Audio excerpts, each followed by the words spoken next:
Halo Ibu, halo teman-teman. Kami dari kelompok 10 akan mempresentasikan hasil diskusi kelompok kami. Pertama-tama, kami akan memperkenalkan anggota kelompok kami.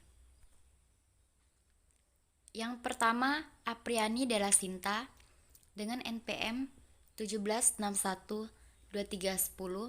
Yang kedua, Indah Ayu Lestari dengan NPM 17612352. Yang ketiga, Valena Lara 17612410. Dan yang keempat, saya sendiri Widya Stuti NPM 17612415. Dan yang terakhir, Yuliana Ningsih NPM 17612421. Filosofi Choso. Pengertian Choso. Choso adalah singkatan dari Committee of Sponsoring Organization of the Third Way Commission.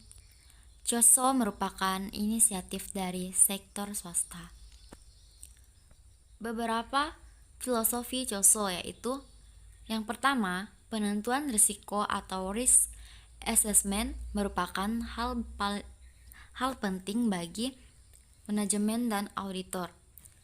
Penentuan risiko adalah identifikasi dan analisis risiko-risiko yang relevan untuk mencapai tujuan entitas yang membentuk suatu dasar untuk menentukan cara pengolahan risiko. Dan yang ketiga, penentuan risiko merupakan tanggung jawab integral dan terus-menerus dari manajemen. Selanjutnya, tujuan penentuan risiko adalah untuk membuat karyawan sadar akan beragam risiko yang ada serta prioritas dan keterbatasan risiko tersebut.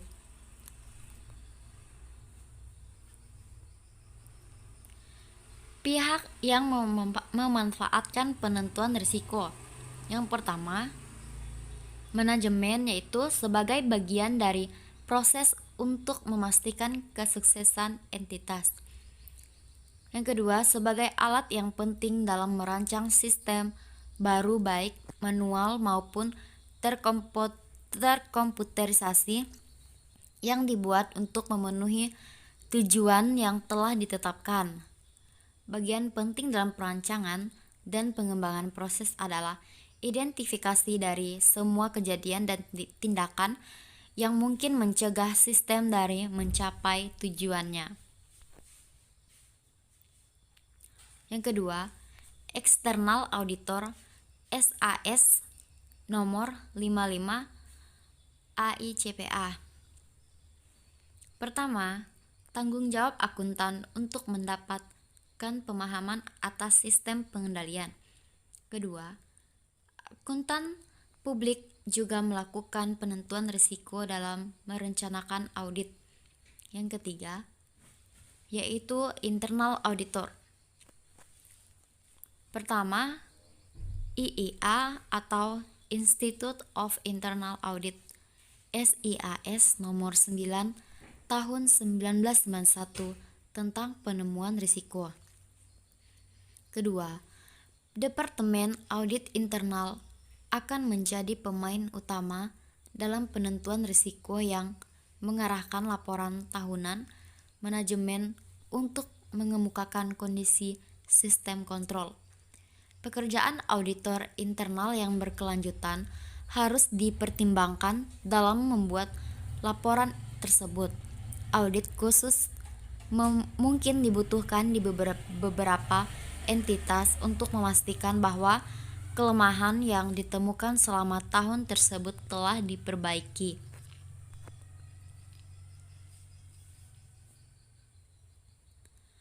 Berikut adalah memperluas audit berbasis risiko.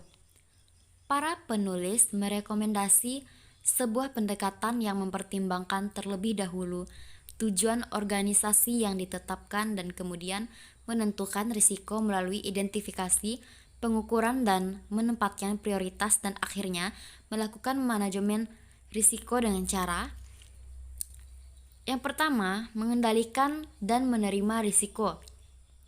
Yang kedua, menghindari atau mendiversifikasikan risiko. Yang ketiga, membagi dan mentransfer bagian-bagian risiko ke unit-unitnya.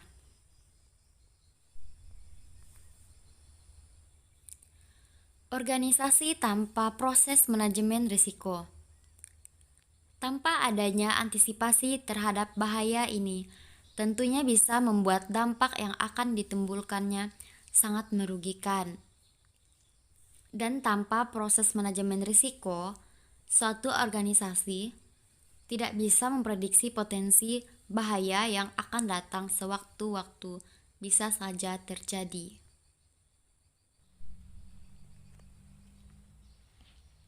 Selanjutnya, risiko audit dan komponen-komponen pada audit laporan keuangan. Yang pertama, karakteristik manajemen. A. Kebijakan manajemen didominasikan hanya satu orang. B. Manajemen memiliki perilaku yang sangat agresif terhadap laporan keuangan. C. Perputaran manajemen tinggi. D. Manajemen yang sangat berlebihan dalam menekankan pencapaian proyeksi laba. E. Manajemen memiliki reputasi yang buruk dalam komunikasi bisnis. Yang kedua, karakteristik operasi dan industri. A. Profitabilitas entitas dibandingkan dengan industrinya ternyata tidak memadai atau tidak konsisten. B. Hasil-hasil operasi entitas sensitif terhadap faktor-faktor ekonomi. C. Entitas berada pada industri yang menurun. D. Organisasi entitas bersifat desentralisasi tanpa pengawasan aktivitas yang memadai. E. Entitas diragukan kelangsungan hidupnya. Yang ketiga, karakteristik penugasan. A. Terdapat banyak perdebatan dan atau masalah-masalah akuntansi yang sulit. B. Terdapat transaksi-transaksi dengan pihak-pihak yang memiliki hubungan istimewa dalam jumlah yang signifikan dan tidak biasa. C. Sebelumnya terdapat salah saji signifikan yang dideteksi selama audit atau tidak tersedia data mengenai hal tersebut.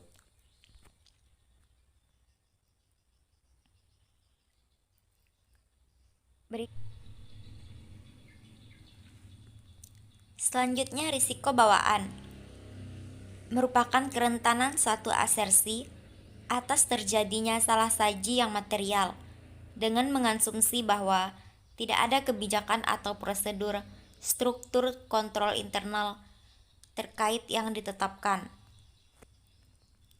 Risiko pengendalian merupakan risiko bahwa salah saji material yang terjadi pada suatu asersi tidak dapat dicegah atau dideteksi secara tepat waktu oleh struktur, kebijakan, atau prosedur kontrol suatu entitas. Selanjutnya, risiko deteksi merupakan risiko bahwa auditor tidak dapat mendeteksi salah saji material yang terdapat pada suatu asersi.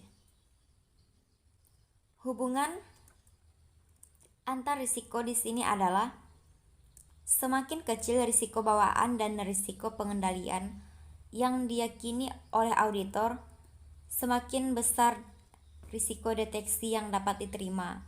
Sebaliknya, semakin besar risiko bawaan dan risiko pengendalian yang diyakini oleh auditor, semakin kecil tingkat risiko deteksi yang dapat diterima. Selanjutnya akan dijelaskan oleh teman saya, yaitu Apriani Della Sinta. Persediaan risiko. Persediaan risiko merupakan adanya penetapan tujuan yang hubungannya pada tingkat-tingkat yang berbeda dan konsisten di dalam organisasi. Penentuan risiko adalah identifikasi dan analisis risiko-risiko yang relevan untuk mencapai tujuan yang membentuk suatu dasar untuk menentukan cara pengelolaan risiko.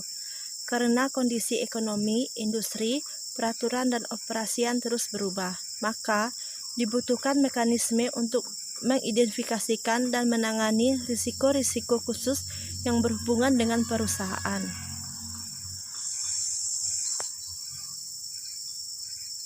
Pernyataan-pernyataan dasar tentang risiko. Auditor menentukan dampak fungsi perdagangan elektronik terhadap risiko organisasi. Dengan asumsi risiko tersebut dapat diidentifikasi, maka seharusnya auditor dapat menentukan langkah apa yang diambil untuk mengurangi risiko tersebut. Ukuran yang direkomendasikan mencakup yang pertama, risiko dan dapat terhadap organisasi. Yang kedua, modifikasi atau aktivitas terkait yang direkomendasikan. Yang ketiga, dampak modifikasi terhadap risiko. Yang keempat, tingkat pengurangan risiko yang akan dicapai. Yang kelima, eksposur keuangan risiko yang terkait dengan operasi. Yang keenam, biaya modifikasi yang dilakukan. Yang ketujuh, elemen-elemen waktu. Yang kedelapan, kemungkinan sukses. Yang kesembilan, rekomendasi jika terdapat lebih dari satu ukuran. Risiko EDI adalah sebuah sistem komunikasi informasi komputer-komputer yang saling terhubung untuk dokumen-dokumen bisnis yang berstandar di batas-batas organisasi. Terdapat 6 risiko, yaitu yang pertama, tercurinya akses informasi. Yang kedua, hilangnya integritas data. Yang ketiga, kurang lengkapnya transaksi. Yang keempat, tidak tersedianya sistem EDI. Ketidakmampuan untuk mengirimkan transaksi. Dan yang keenam, kurangnya pedoman hukum. Membuat rencana penentuan risiko. Pembahasan penentuan risiko oleh COSO menyatakan bahwa tujuan organisasi, sistem kontrol dan penentuan risiko tidak dapat dipisahkan satu sama lain. Dalam menentukan risiko, seseorang pasti mengetahui dampaknya. Jika risiko terdeteksi, langkah selanjutnya adalah membuat sarana untuk mengendalikan risiko tersebut. Penentuan risiko tercakup dalam definisi kontrol internal. Studi COSO adalah member definisi kontrol internal yang ada saat ini dan diakui secara luas. Kontrol internal adalah sebuah proses yang dipengaruhi oleh dewan direksi entitas, manajemen dan karyawan lainnya, yang dirancang untuk memenuhi karyawan yang wajar mengenai pencapaian tujuan sebagai berikut. Yang pertama, efektivitas dan efisiensi operasi. Yang kedua, keandalan pelaporan keuangan. Dan yang ketiga, ketaatan terhadap hukum dan regulasi yang berlaku.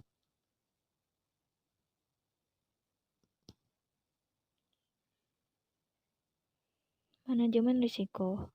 Auditor internal adalah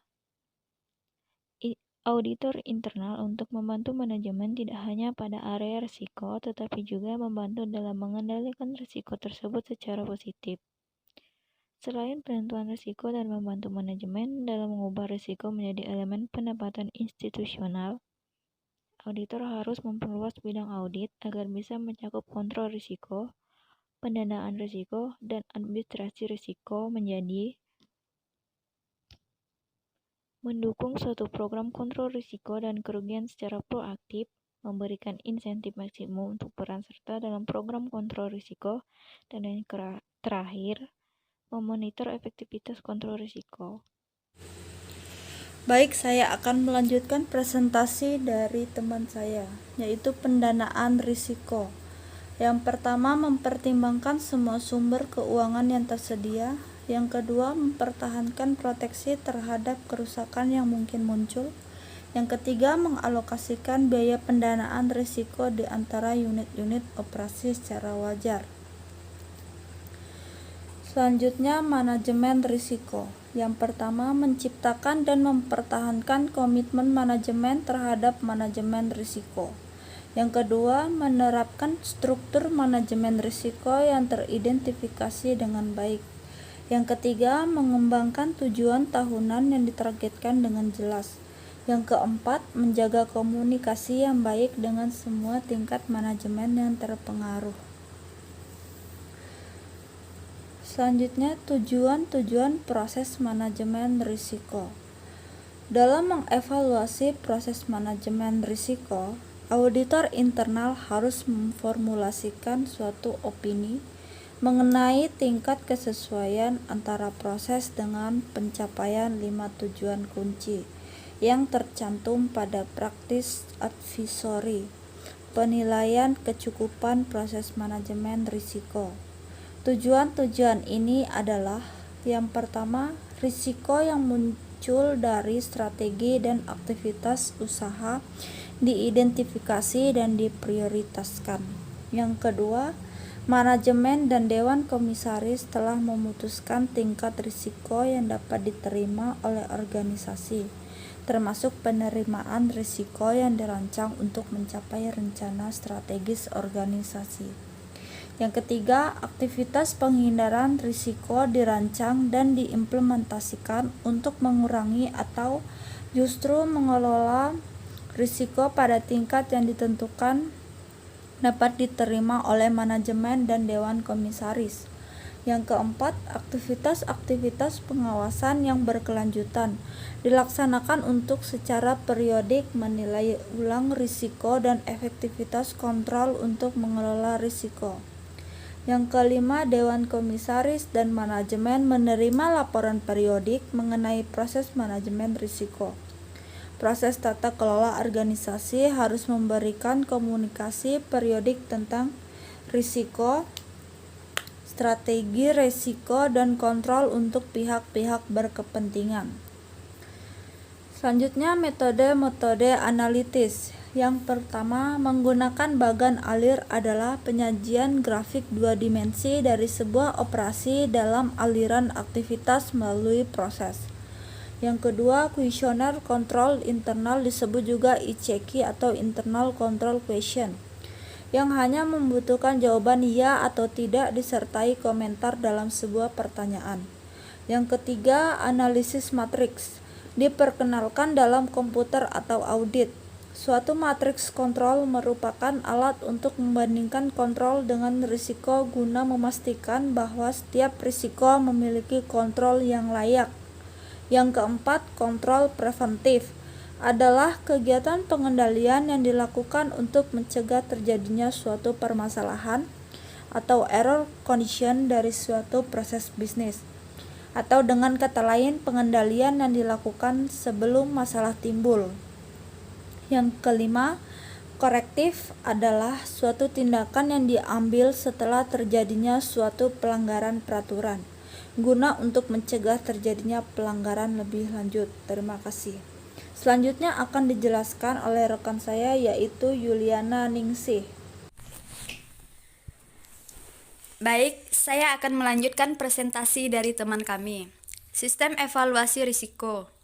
Untuk mengurangi risiko dan meningkatkan efisiensi, beberapa organisasi telah mengembangkan sistem evaluasi risiko berdasarkan jawaban-jawaban atas pertanyaan-pertanyaan yang dapat mereka simpulkan, merupakan risiko penentu yang signifikan. Pertanyaan-pertanyaan tersebut divalidasi melalui pengalaman lampau dan melalui pembahasan dengan manajemen dan pegawai audit internal.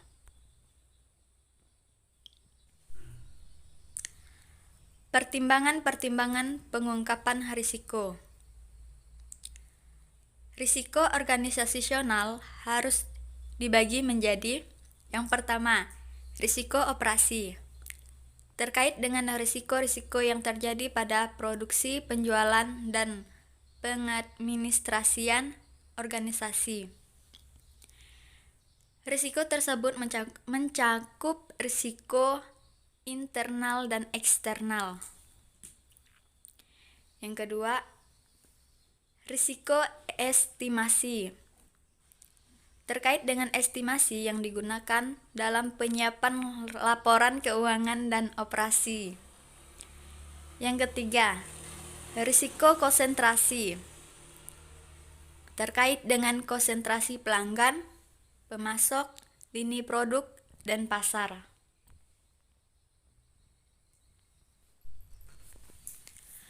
Kebutuhan akan beberapa perangkat. 4 perangkat yang dapat memberikan informasi dasar untuk mengembangkan program audit. Yang pertama, SAS. Memberi auditor alat untuk mengevaluasi sifat risiko dan kontrol dalam suatu entitas. Yang kedua, pembuatan bagan alir paling bernilai selama survei pendahuluan jika auditor ingin mendapatkan pemahaman akan proses yang ada.